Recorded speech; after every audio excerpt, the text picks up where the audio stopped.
step through. It's easy for people in positions to make decisions to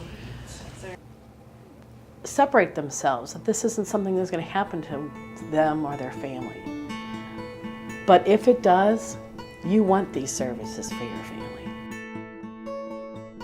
Fell down into a concrete stairwell, and his friends didn't realize how bad he was hurt because there's no outwardly wounds. Wasn't bleeding, wasn't clear until several hours later. He was basically non-responsive. From the moment that I started that backward fall, I knew instantly that my life was going to change greatly. Got a phone call, and Ellen said that she thought she was hurt. After my freshman year, the summer after that is when I had my accident. And quite frankly, she didn't show the typical concussion type of symptoms. He was in a coma for months. They did not expect me not to be able to walk, and I couldn't. And it wasn't that I was paralyzed, it was just that the brain wasn't getting the message to my legs as to how to walk. He had to learn how to breathe again. It's difficult for people with brain injuries because there's no cast, there's no wheelchair, there's no cane. There is no place in Central Missouri for brain injury survivors to go where there's a tailored program for them. The center began 25 years ago by a group of families who had a loved one injured. They brought them home from the hospital and they had no resources available to them.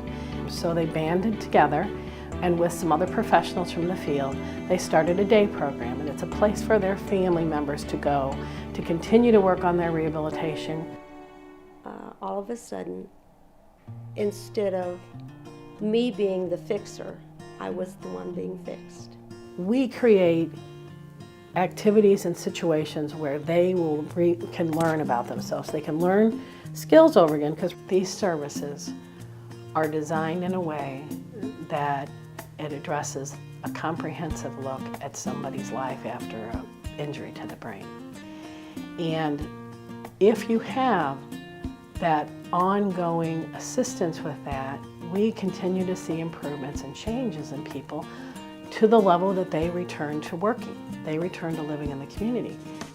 As a legislator, I've worked hard to try to get comprehensive daycare back into Mo Health Net.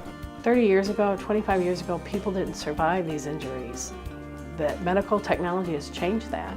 My argument has always been we're better off spending some money up front that first 18 months, bringing them back to their full potential, and spending those dollars up front as opposed to throughout their lifetime. It's the right thing to do from a human point of view, but it's also the right thing to do from public policy and a physical point of view.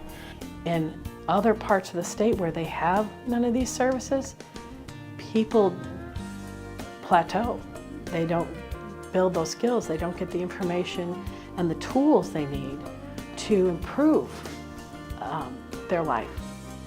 Try to find a victory in that day and live through it and hit the next one and try to find another victory for that day. It's just unbelievable what can happen when you allow yourself to be